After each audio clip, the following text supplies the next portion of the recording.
तो भगवान शंकर को श्रावण प्रिय है। एक कारण कहा कि मंथन में जो विष निकला उस विष का पान किया और भगवान देवताओं ने मिलकर भगवान शंकर का जलाभिषेक किया।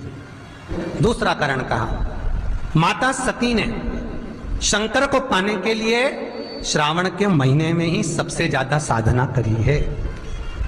और क्या करा था माता सती ने?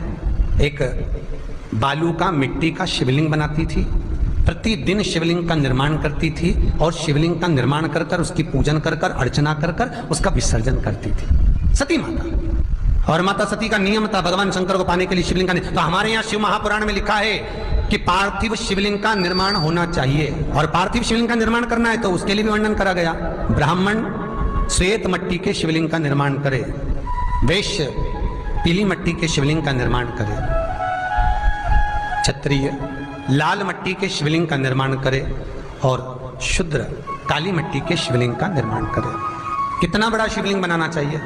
अगर हम पार्थिव शिवलिंग का निर्माण कर रहे हैं या हमारे घर में हम कोई मूर्ति रख रहे हैं या हमारे घर में हम कोई मूर्ति को विराजमान कर रहे हैं तो उस मूर्ति का भाव कितना बड़ा होना चाहिए? तो कहा जमीन पर अपने हस्त कमल को रखकर अंगूठे को ऊंचा कर कर देख लो, बस इतनी बड़ी मूर्ति घर के अंदर होना चाहिए। चाहे वो लड्डू गोपाल की हो, चाहे वो दुर्गा भवानी की हो, चाहे वो राम जी की हो, शंकर जी की हो, कृष्ण की हो, जिसकी रखना हो, बस इतनी बड़ी मूर्ति घर के अंदर होना चाहिए। क्यों? इससे बड़ी अगर मूर्ति होती है तो जैसे मंदिर में सेवा होती है उतनी सेवा की उसको जरूरत पड़ती है, और अगर इससे छोटी मूर्ति होती है, जितनी छोटी होगी उतनी सेवा कम करना पड़ती है। तो मूर्ति जितनी छोटी होगी उतना सुख प्रदान करेगी, उतना सुख, उतना आनंद देगी।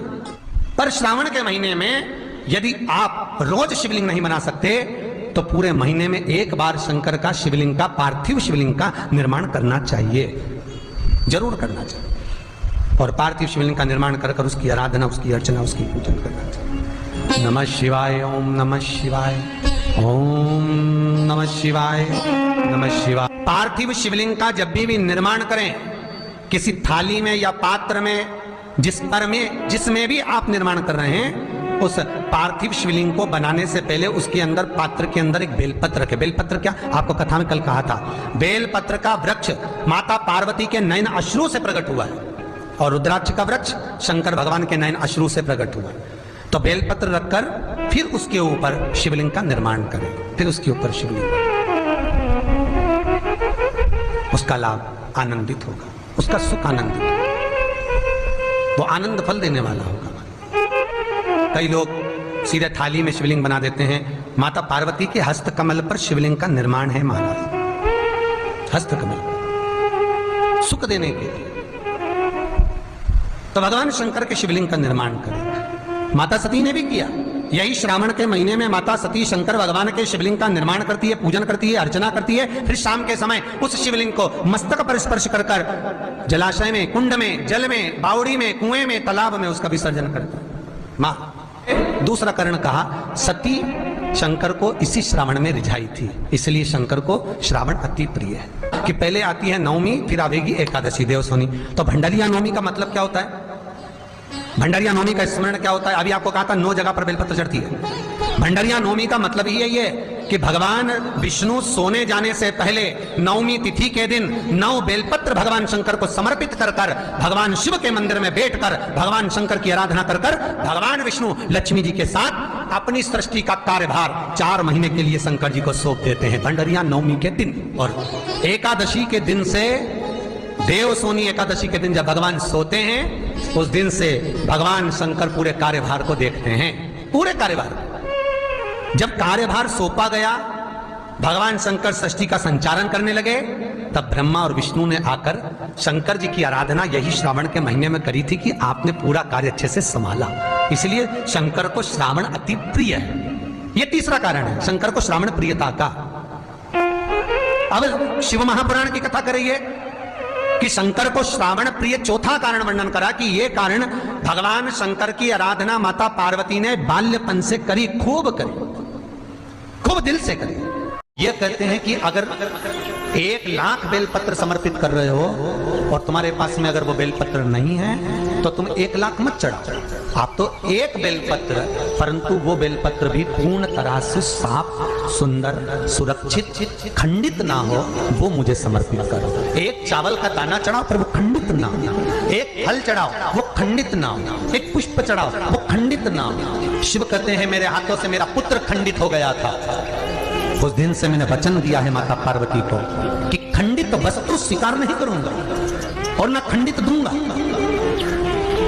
शायद इसीलिए ये चरित्र कथा है कि जिस नारी का गर्भ 2-3 महीना ठहरने के बाद में गर्भ गिर जाता हो, 4 महीना ठहरने के बाद गर्भ गिर जाता हो, गर्भ बच्चा पूर्ण नहीं होता हो, या बच्चा कहीं शरीर के अंदर डॉक्टर कह रहे हैं सोनोग्राफी में कि ये विकलांग है, बच्चे के पाँव में या मुख में या शरीर में पानी भरा गया है, ये सुरक्षित नहीं होगा, ये बुद्धि से कमजोर होगा, या ये बच्चा ऐसा विकलांग होगा, तो उसी समय पर जैसे ही डॉक्टर ने कहा वैसे ही एक श्रीफल, और वो श्रीफल खंडित नहीं होना चाहिए, उस श्रीफल पर जो नारी है गर्भ से है, उस नारी का सिर से लेकर एड़ी तक एक लच्छा मतलब मोली मतलब नाड़ा जो हाथ में बांधते हो कलेवा, उसको नाप कर श्रीफल पर भगवान शंकर का नाम लेकर उस स्त्री का नाम और गोत्र बोलकर बांधकर भगवान शंकर के चरणों में ले जाकर रख दीजिए। फिर वो बच्चे की जवाबदारी शिव की हो जाती है, फिर शंकर की, क्योंकि शिव ने माता पार्वती को वचन दिया था कि मैं खंडित नहीं दे सकता। सारे देवताओं के मंदिर में नारियल फूटता है, हनुमान जी के मंदिर में नारियल फूटता है, राम जी के मंदिर में नारियल फूटता है, देवी जी के मंदिर में नारियल फोड़ा जाता है, पर शंकर जी के मंदिर में नारियल नहीं फोड़ा जाता। आखा की आखा दिया जाता है कि पूर्ण दीजिए,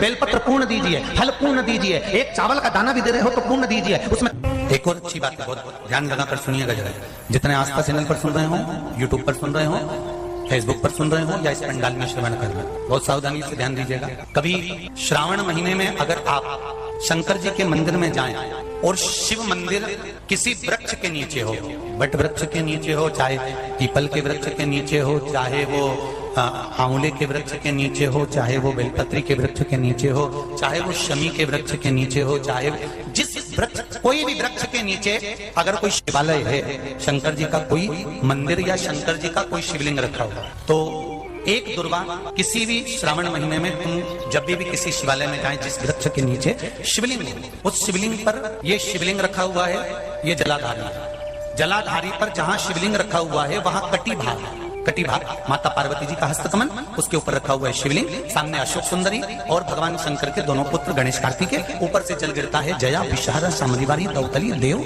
ये भगवान शंकर की 5 बेटियां। तो जो कटी भाग, इस कटी भाग पर अगर मात्र एक दुर्वा समर्पित कर जिसकी किडनी या लीवर डैमेज हो रहा हो, काम नहीं कर रहा हो, या किडनी लीवर में कोई तकलीफ हो रही हो, या डायलिसिस चल रहा हो, तो मात्र एक दुर्वा उस कटी भाग पर श्रावण महीने में समर्पित कर उस दुर्वा के 7 टुकड़े कर 7 दिन प्रतिदिन सुबह के समय पर उसको चबाकर खा लेने पर या निगल जाने पर धीरे धीरे डायलिसिस बंद होने लगता है और किडनी लीवर अपना काम करना प्रारंभ कर देते हैं। एक दुर्वा, कितनी दुर्वा?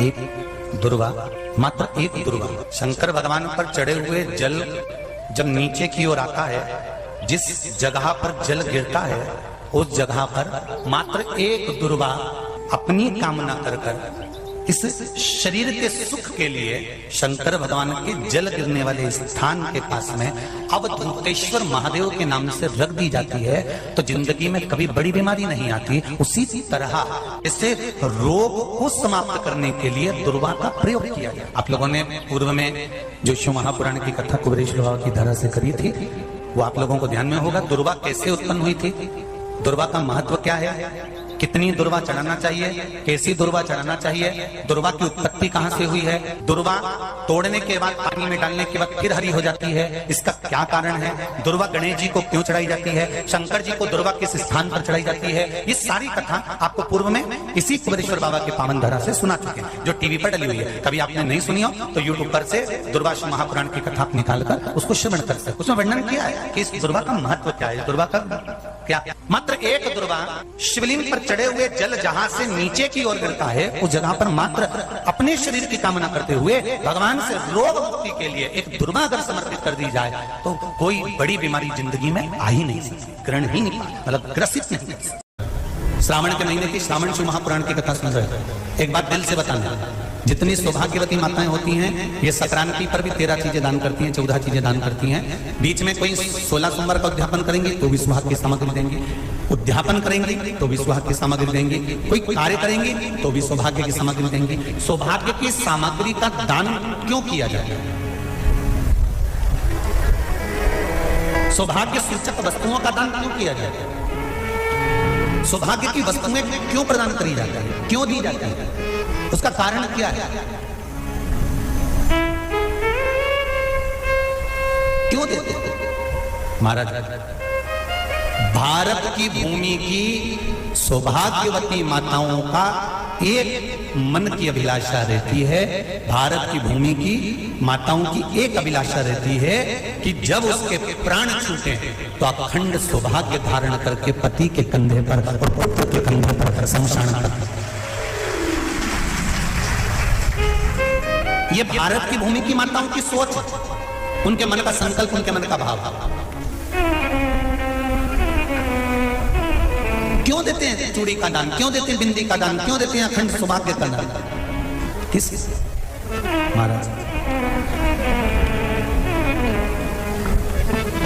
मेरे हाथों में भर भर के चूड़ी रहे, मेरे हाथों में भर भर के चूड़ी, और मैया कोई कामना मेरे मस्तक पे चमकती चूनर रहे, मेरे मस्तक पे चमकती चूनर रहे, और मैया कोई कामना मेरी मांगों में भर भर के सिंदूर रहे, मेरी मांगों में भर भर के सिंदूर रहे, और मैया कोई कामना नहीं मेरे पाँव में बिछुड़ी का जोड़ा रहे। एक बिछुड़ी नहीं, कितनी? 2, 3, 4, 5, एक एक पाँव में जोड़े से बिछुड़ी होना चाहिए, केवल एक नहीं, सिंगल नहीं। वो तो आजकल का फैशन हो गया महाराज, जो केवल एक बिछुड़ी धारण कर लो उसी में फैशन दिखे। श्रावण की शिव महापुराण की कथा कहती है जब बेटी को विदा करा जाता है और पहली बार बेटी के पांव में जब बिछुड़ी डाली जाती है तो वो बिछुड़ी भी अलग अलग नहीं होती, उस बिछुड़ी के जोड़ को चेन से एक दूसरे से बंधा हुआ होता। बोला सही है कि गलत? जितने आस्था चैनल पर कथा सुन रहे हैं, जितने फेसबुक पर सुन रहे हैं, यूट्यूब पर सुन रहे हैं, सुन लेना कि मेरे भारत की माताओं का जब पाणी ग्रहण संस्कार किसी बेटी का होता है, उसके पांव में जब पहली बार बिछुड़ा पिनाया जाता है, बिछुड़ी पिनाई जाती है, तो वो बिछुड़ी भी एक दूसरे से बंधी हुई होती है, चेन से बंधी हुई होती है। उसको अलग अलग वाली बिछुड़ी शादी के मंडप में नहीं पिनाई जाती। क्यों? जैसे ये बिछुड़ी एक दूसरे से पांव में बंधी हुई है, तुम्हारी जिंदगी अंतिम श्वास तक ऐसी ही बंधी है। यही तो अब माताओं ने थोड़ा सा फैशन चेंज कर दिया, अब पाँव में ज्यादा बिछुड़ी निकलती, गड़ती है, चुभती है, एक बिछुड़ी धारण कर महाराज। पर नहीं, बिछुड़ी भी 2 जोड़े से। हमारी माताएं, भारत की भूमि की जो माताएं हैं, ये चूड़ी भी हाथ में पहनती है तो जोड़े से पहनती है। बोलो जैसा सही है कि गलत है? एक अकेली चूड़ी माताएं हाथ में धारण नहीं करती हैं। अगर भारत की भूमि की संस्कारित माताएं हैं और भारत की भूमि की सभ्यता और संस्कृति को जानती है तो अकेली चूड़ी नहीं, जोड़े की चूड़ी पहनेगी, 2 चूड़ा डालेगी, 4 डालेगी, 12 डालेगी, पर सिंगल नहीं, अकेले। श्रावण के महीने की शिव महापुराण की कथा, जिसका नाम है श्रावण शिव महापुराण की कथा, ये कहती है कि पार्वती जी ने और गंगा जी ने ये चतुर्मास में जितना सौभाग्य का दान दिया है, उनके बराबर दुनिया का कोई व्यक्ति इतना सौभाग्य का दान नहीं दे सकता। जो माता गंगा और पार्वती दोनों दान दे, प्रतिदिन दे रहे। और अब आपको फैशन आ गया, तुम लोगों को जो सौभाग्य का दान देते हो प्लास्टिक की डलिया में देते हो। पर एक एक पुराण को उठाकर देख लेना, एक एक उद्यापन को उठाकर देख लेना, जितनी तुम कथा तुम्हारे घर में छोटी छोटी कथाओं की पोथियां पड़ी हो उनको उठाकर देख लेना। उसमें नहीं लिखा कि प्लास्टिक की डलिया में सौभाग्य की वस्तु का दान दिया जाता है, उसमें लिखा है बांस की पिटारी में, बांस की डलिया में सौभाग्य की वस्तुओं का दान दिया जाता है। क्यों? क्योंकि बांस वंश की वृद्धि करता है, बांस सौभाग्य की वृद्धि करता है, और बांस अखंड सौभाग्य, जैसे बांस का पौधा बढ़ते चले जाता है, उसी तरह बांस की डलिया में जब दान दिया जाता है, बांस की टोकनी में जब दान दिया जाता है, तो ये भाव रखा जाता है कि तुम्हारा सौभाग्य ऐसे ही बढ़ता रहे। पर अब थोड़ा सा फैशन चेंज हो गया, तो प्लास्टिक की डलिया, पर प्लास्टिक की नहीं। तो गंगा मैया और पार्वती मैया चतुर्मास के अंतर्गत जो त्योहार पड़ता है, चतुर्मास के अंतर्गत जो व्रत पड़ते हैं, ये किसी दूसरे के नहीं है। तीज का व्रत माता पार्वती का, छठ का व्रत माता पार्वती का, चतुर्थी का व्रत माता पार्वती का, ये सारे व्रतों की शुरुआत गंगा और पार्वती ने अपने बल से